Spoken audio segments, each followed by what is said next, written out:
გამარჯობა ძვირფასო ტელემაყურებლებო. ეთერშია ტელერადიო კომპანია ტრიალეთი, ჩვენ ვიმყოფებით სოფლებს საში. დღეს აქ დიდი სპორტული დღესასწაულია, როგორც ხედავთ. დღეს გაიმართება სპორტული ასპარეზობა. ცნობილი ქართველი მოჭიდავის ამ სოფლის მკვიდრის დურმიშხან ბერუაშვილის სახელობის თასზე. დღეს მრავალი გულშემატკივარი და მრავალი მონაწილე ყავს ამ ასპარეზობას. გურამ პაპიდაშვილს ალბათ ყველა იცნობს, ცნობილი ქართველი მწვრთნელი, სახელოვანი მწვრთნელი, მრავალი თაობის აღმზრდელი, მსოფლიოს ოლიმპიური ჩემპიონების აღმზრდელი, ლაწმოსილი სპორტსმენი ბატონი გურამ პაპიდაშვილი. ბატონო გურამ, დღეს ჩვენმა მაყურებლებმა უკეიციან, რომ დღეს აქ ტარდება შეხვედრა ცნობილი ქართველი მოჭიდავის მეტად კოლორიტული, თქვენ ამას უკეთესად მოგახსენებთ, დურმიშხან ბერუაშვილის სახელობის თასზე. ეს ალბათ ნამდვილი სპორტული ზეიმია დღეს სოფლებს საში. გთხოვთ რამდენიმე სიტყვით თვით ამ მოჭიდავაზე, რომელიც დღეს უკვე რამდენიმე წელია აღარ არის ჩვენ შორის, მის შესახებ რამდენიმე სიტყვა გითხრათ და დღევანდელ ასპარეზობას. დურმიშხან ბერუაშვილი როგორც პიროვნება ის იყო ლეგენდა. ლეგენდა როგორც მოქალაქე, ერისკაცი. მაგრამ მეორე მხარე ამშვენებდა იმას როგორც სპორტსმენი. ის უყვარდა არა მარტო ქართველი საზოგადოებას, არამედ მსოფლიოს იმ ქვეყნებს, სადაც მას უასპარეზია თავისი დიდი კვალი გაუვლია.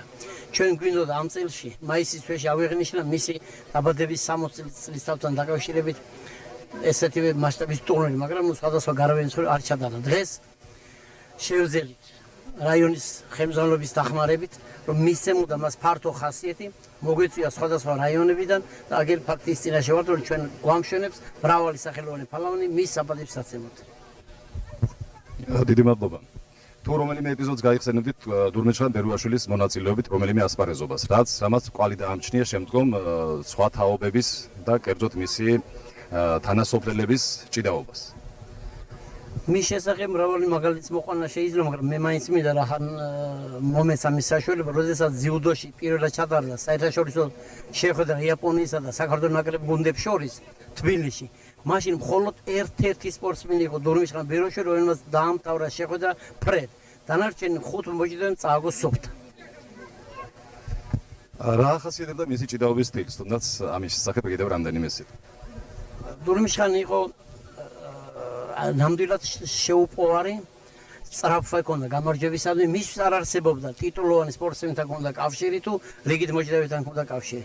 სულ ერთი იყო, ერთნაირად უდგებოდა და მას ყოფნიდა საიმისო ძალა, გამძლეობა, ნებისყოფა, რომ ყოფილიყო გამარჯვებული ყოველთვის. მომავალში თუ გეგმავთ კიდევ რაიმე ასპარეზობას ამ ასეთი ხასიათის. ასეთი ხასიათის შეჯიბრება გადაინაცვლებს მომდევნო თვის ბოლო შაბათს ხაშურის რაიონის სოფელ ვაყაში. ეს შემდეგ კი ჩატარდება შიდა ქართლის რეგიონის ფინალური შეხვედრა ქალაქ გორში. დიდი მადლობა საუბრისათვის და გისურვებთ რომ წარმატებით ჩაგეტარებინოთ დღევანდელი ასპარეზობა და საინტერესო გამოსვლა იყოს დურმიშხანის სახელობის შეხვედრა. დიდი მადლობა. ჩვენ ვესაუბრებით გორის ეკონომიკური ინსტიტუტის ფიზკულტურის კათედრის გამგეს სპორტის დამსახურებელ მოღვაწეს ბატონ გივი ხაჩიძეს.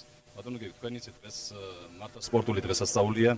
ეს დაკავშირებული დიდი სპორტსმენის სახელთან, რომელიც ამ სოფელში დაიბადა, აქედან აიდგა ფეხი და გავიდა დიდ ასპარეზზე. თქვენ იცნობდით ბატონ დურმიშხანს, რას გაიხსენებდით მის შესახებ? რას გვეტყოდით?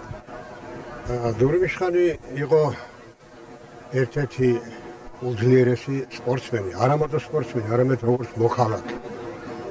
ადამიანი, რომელსაც დიდი სიყვარული და პატივისცემა დაიმსახურა ქართველებში, ასე ვიტყოდი.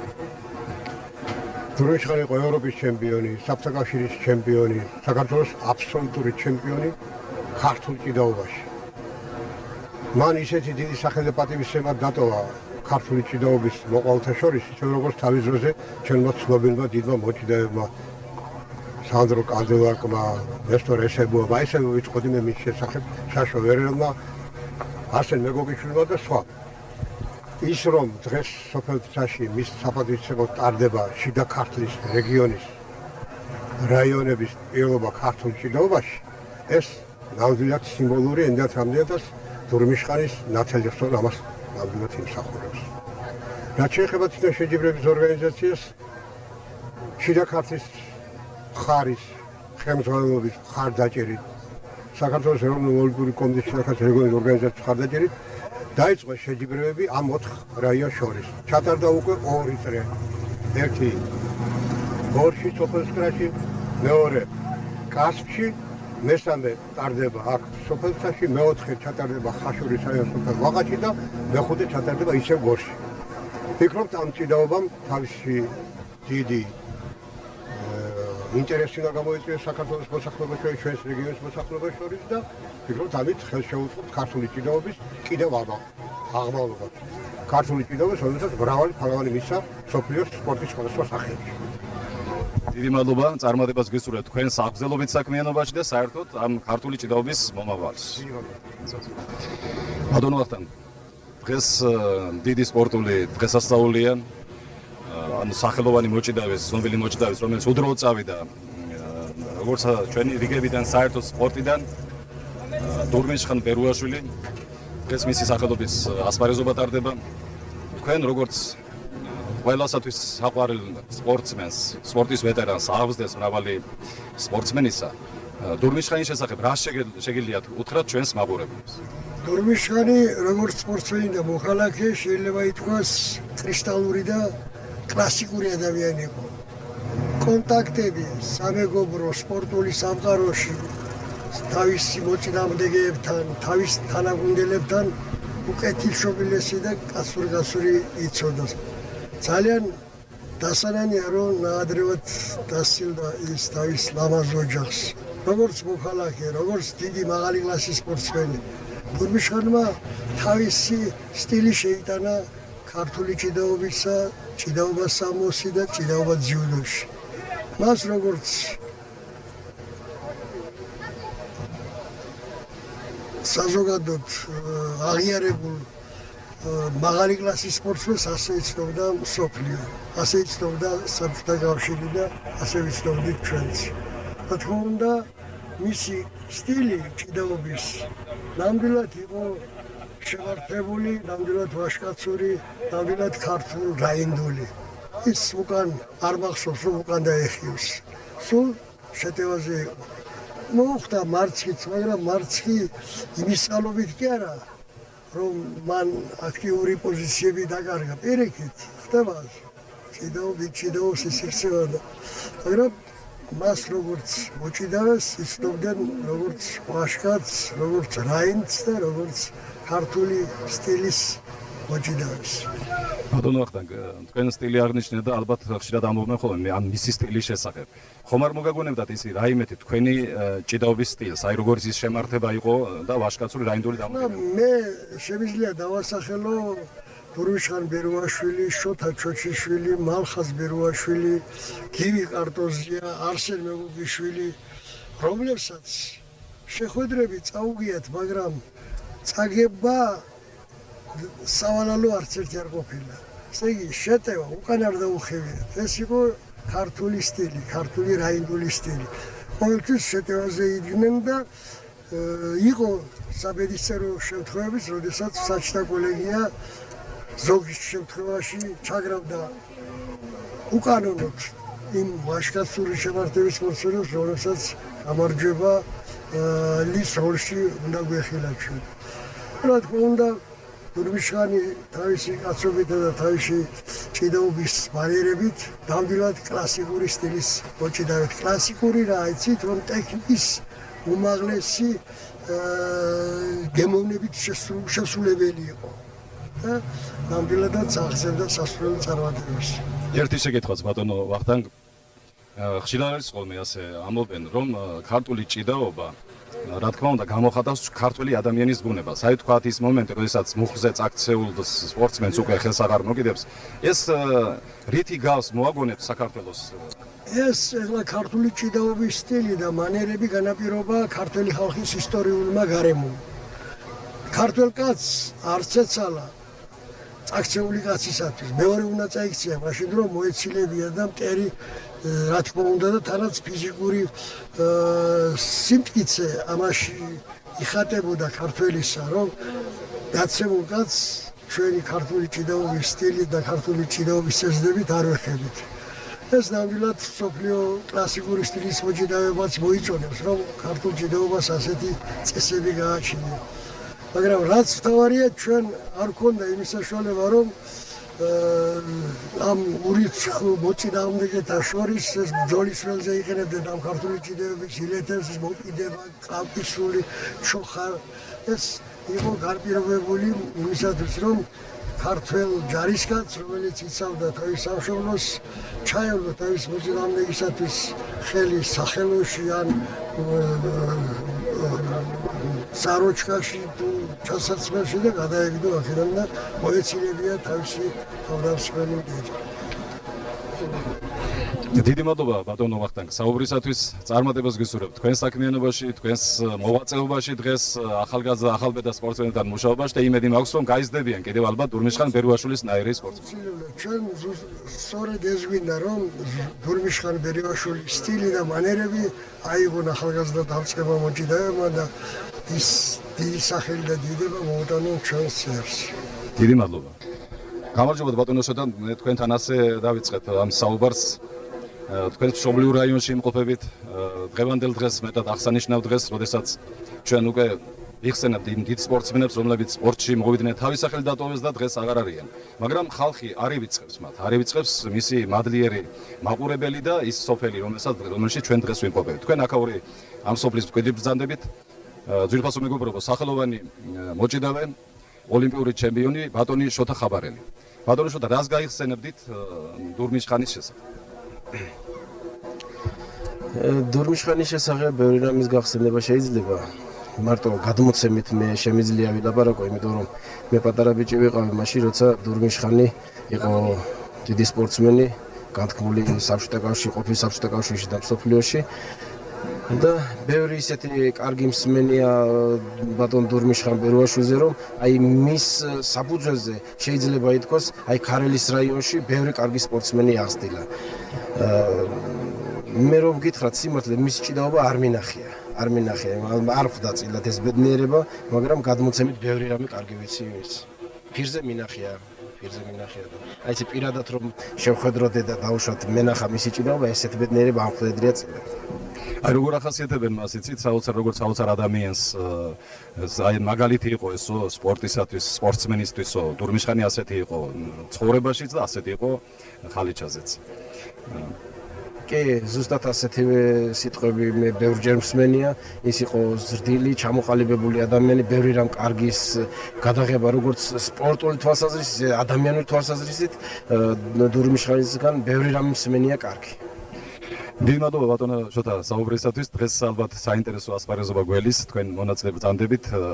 დიდი სიხარულია რომ ჩამობრძანდით ესწრებით ამ ასპარეზობას და რას უსურვებთ თქვენ აი ახალბედა სპორტსმენებს, რომლებიც აი ამ გზაზე დგანან დღეს რომ გაიზარდონ და ჩამოყალიბდნენ. უდაოა ის ფაქტი, რომ საქართველოში და პირადად ახლა აი ჩვენს რაიონში, ქარელის რაიონში ქართული ჭიდაობა ფასდება. ეს იმის შედეგიც არის, რომ ჩვენ მარტო ქარელის რაიონში 2 ოლიმპიური ჩემპიონი და 3 მსოფლიოს ჩემპიონი ყავს. ეს იქიდან გამომდინარე, რომ ქარელ მკვიდრ ხალხს ძალიან უყვარს ჭიდაობა. მეს რომ იტყვიან, აი სისხლში გაჯენილი ეს ქართული ჭიდაობა და ვხედავ რომ მოლითაობა იზრდება. არაა დაკარგული კიდე ყველაფერი.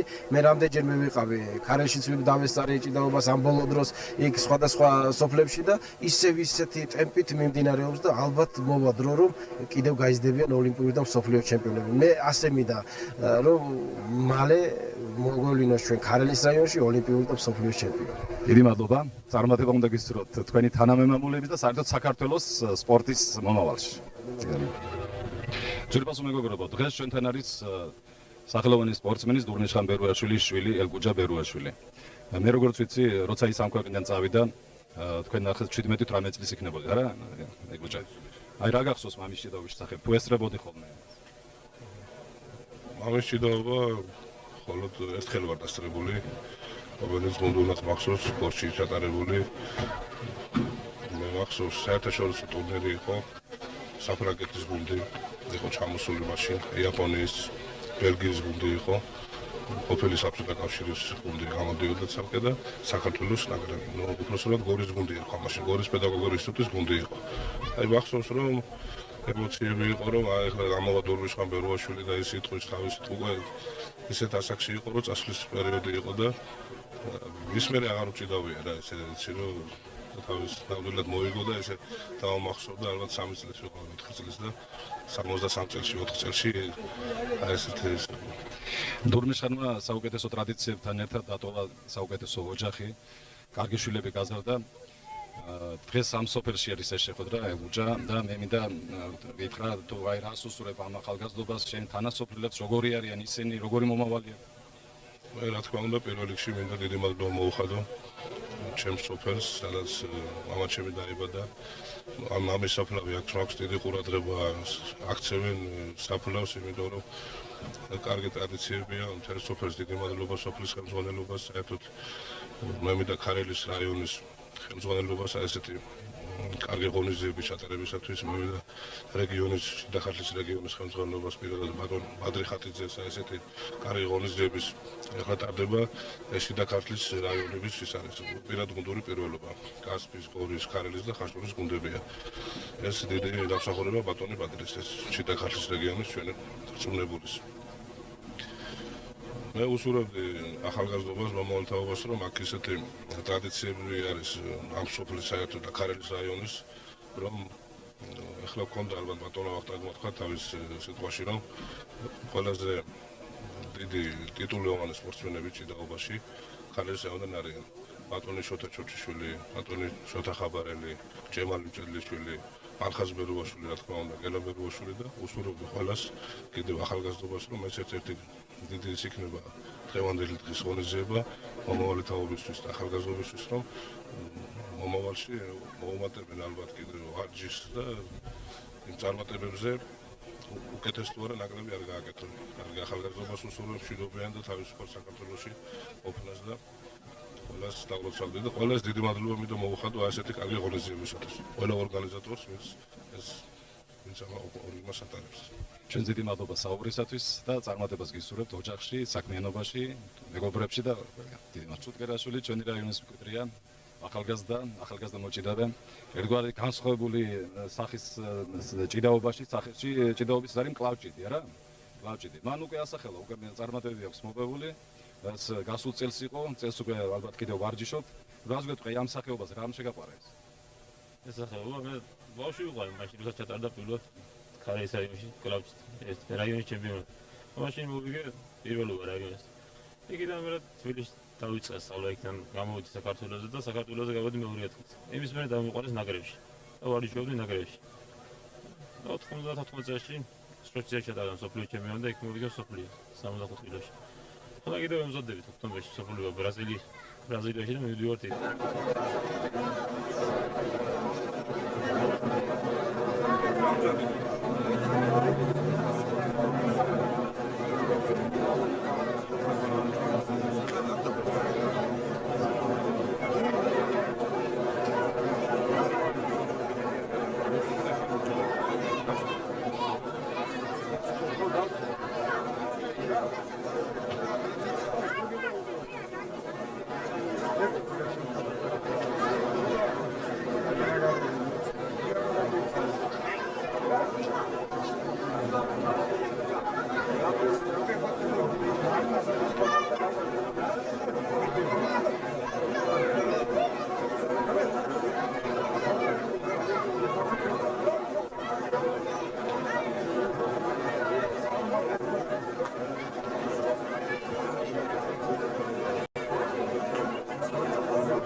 შეგვიძლია დადება ოლიმპიური ჩემპიონატი.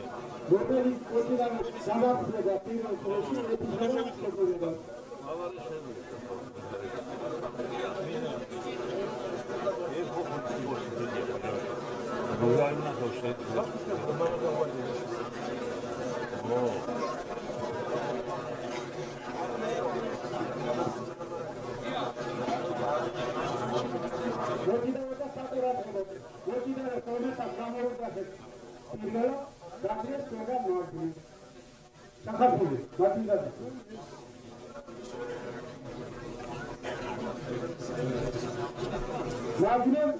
საქართველოს მრავალი გზის პირდიორი წინააღმდეგ სამბოში ჩახაშვილი მერეთიდან მართლე ვახტანგიშვილი ერებული